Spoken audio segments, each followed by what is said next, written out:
যে দিনটিতে আমরা বেঁচেছিলাম এই উদ্বোধন ট্রেনে মাননীয় ডিআরএম সাহেব রাজীব সাক্সেনাজি, এবং আমি অনেকদিন ধরে লেগে রয়েছিলাম। আর রাজীব সাক্সেনাজি তো আমাকে প্রণাম জানাতেই হবে, কারণ উনি যেভাবে আমার এই বহরমপুর শহর থেকে সামান্য ক কিলোমিটারের জন্য আজিমগঞ্জ স্টেশন ধরার জন্য সকালবেলায় যে ট্রেনটিকে এখান থেকে সূচনা করবেন, এটা উনি অনেক দিন ধরে চেষ্টা করছেন। আজ বছর 2 হলো হয়তো সাক্সেনাজি এসছেন আমাদের 2023 में आया था ना, 25 में हम 2023 में जो डीआरएम साहब था उसको पास किया था एक कनेक्टिविटी के लिए। तो आज उनार प्रचंड चेष्टा, উনি যেভাবে চেষ্টা করেছেন আমাকে আজ থেকে 1 মাস আগে উনি বলেছেন স্যার আমার দিক থেকে সব কমপ্লিট, আপনি রেল বোর্ড থেকে এটাকে নিয়ে আসার চেষ্টা করুন।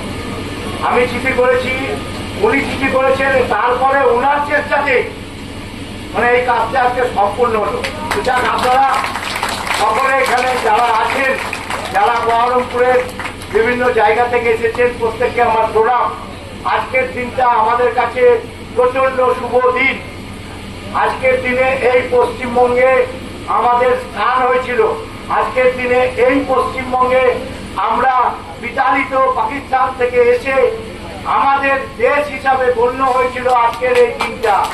সেই দিনে আমাদের আমাদের আমাদের প্রয়াত এবং আমাদের ভারতবর্ষের মহান যে ব্যক্তি শ্যামাপ্রসাদ মুখোপাধ্যায়, ওনার সৌজন্যে আরো অনেকের সৌজন্যে আজকের এই দিনটা আমরা পেয়েছিলাম, যার জন্যে ডিআরএম সাহেব এবং আমি মিলে এই দিনটি আজকে আমরা পছন্দ করেছিলাম, যাতে সকাল থেকে আমরা পশ্চিমবঙ্গ দিবস উদযাপন করতে পারি। তো যাই হোক, আমি ডিআরএম সাহেবের কাছে 2-3টে ছোট ছোট অনুরোধ রাখবো। আপনি জানেন আমাদের এই পার্শ্ববর্তী যে এলাকা দোয়াপুর, আমাদের পাকুড়িয়া এবং সুকান্তপল্লী থেকে আরম্ভ করে আরো অনেক, এদিকে আমাদের পাকড়ি, এই আমাদের যে আন্ডারপাসটা গেছে, স্যার আন্ডারপাসটা যে গেছে, ওনাদের ওইখান থেকে আন্ডারপাস দিয়ে ঘুরে এসে এখানে টিকিট কেটে ট্রেন ধরা খুব অসুবিধা হচ্ছে স্যার। একটা যদি রাস্তা, ছোট রাস্তা যদি এদিক থেকে একটু বার করে দেন আপনার রেলওয়ে হসপিটালের পাশ দিয়ে, যদি একটা সিঁড়ি স্টেয়ার যদি আপনি করে দেন, তাহলে এখানকার মানুষ এটিভিএন যদি এখানে থাকে, তাহলে স্যার এখানকার মানুষের অবস্থা দিকে যাবে। এটা আপনাকে আমি অনেকদিন আগে দিয়েছি, আপনি স্পট ভিজিট করেছিলেন এর আগে এসে।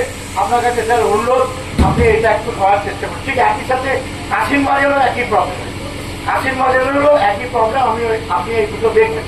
আর স্যার আমাদের যে আন্ডারপাস, এই আন্ডারপাসে কোনো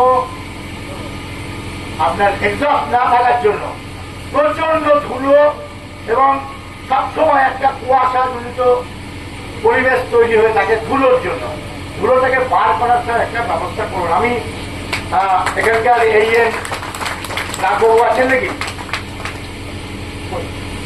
ডাকবাবুকে আমি বলেছিলাম এর আগে, হ্যাঁ আপনাকে আমি বলেছিলাম, এবং আমাদের এখানকার যিনি স্পেশাল মাস্টার আছেন সুমিতবাবু, ওনাকেও বলেছিলাম। সেই মুহূর্তে ওনারা বলেছিলেন, কিন্তু ওটা পার্মানেন্ট সলিউশন নয় স্যার। আমি চাইছি স্থায়ী একটা সমাধান, যাতে ওই দিক দিয়ে মানুষ ঠিক মতন যাতায়াত করতে পারে। যাই হোক, এই দুটো অনুরোধ আপনার কাছে আমি রাখলাম স্যার, আপনি একটু দেখবেন। দ্বিতীয় হচ্ছে, এই যে ট্রেনটা আজকে উদ্বোধন হচ্ছে, এটা কবিগুরু আর ইন্টারসিটি, এই দুটো ট্রেনকে ধরাতে পারবে। সোজা বাংলা কথায় বলছি, অত শুদ্ধ কথায় বলতে পারছি না। কবিগুরু এবং ইন্টারসিটি, যেটা হাওড়া উচিত, সেই দুটো ট্রেনকে ধরাতে পারবে। আমরা কবিগুরু পেতাম না, কবিগুরু আমাদের খাগড়াঘাট স্টেশনে দাঁড়াতো না, ইন্টারসিটি দাঁড়াতো। আমাদের এদিকের মানুষের যাদের সুবিধা যে ওই খাগড়াঘাট স্টেশনে গিয়ে ইন্টারসিটি ধরা, তারা অনায়াসে আজিমগঞ্জ থেকে এটা ধরতে পারবে। সাথে সাথে আমরা ওইখান থেকে 9টা 15-তে বোলপুর পর্যন্ত যাওয়ার যে ট্রেন, সেই ট্রেনটাকেও আমরা ধরতে পারবো। তাহলে অফিস কর্মচারী বা পুজো দিতে যাওয়ার জন্য তারাপীঠ হোক বা বোলপুরে ঘুরতে যাওয়ার জন্য শান্তিনিকেতনকে দেখার জন্য আমরা কিন্তু এই ট্রেনে চেপে আমরা 8 ঘন্টা দাঁড়িয়ে থাকলে তারপরে কিন্তু আমরা বোলপুর যেতে পারবো। আমার সাথে সাথে ডিআরএম সাহেব জানেন আমি অনেকদিন ধরে চেষ্টা করছি এবং রেলমন্ত্রীর কাছেও গিয়েছি। গতকাল আমাদের রেল প্রতিমন্ত্রী ভাল্লাজি এমওএস সৃজিত ব্যানার্জি অত পাচ্ছে না স্যার সৃজিত ব্যানার্জির সাথেও আমি বসেছিলাম, ওনার সাথে আলোচনা করেছি যে আমাদের এই লাইন থেকে যদি একটা আসানসোলমুখী ট্রেন করা যায় সেটা সব থেকে বেশি জরুরি।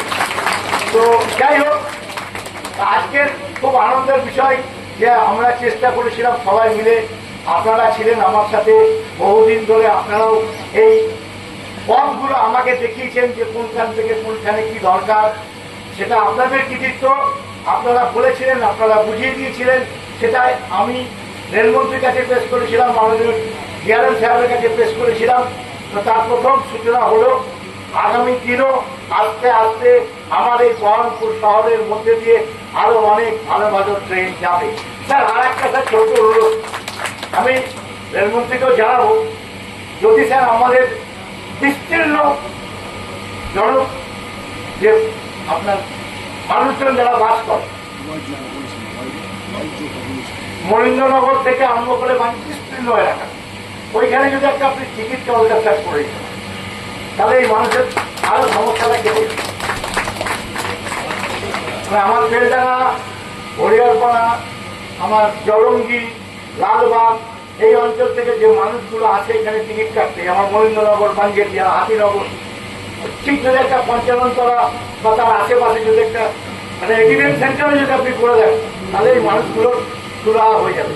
তো যাই হোক, অনেক কিছু হলো, সবাই ভালো থাকবেন। রেল দপ্তরকে অসংখ্য অসংখ্য ধন্যবাদ, মাননীয় রেলমন্ত্রীকে ধন্যবাদ, মাননীয় ডিআরএম সাহেবকে ধন্যবাদ। সকলের চেষ্টাতে আজকের এই ট্রেন দাঁড়িয়ে আছে, আপনারা দেখতে পাচ্ছেন।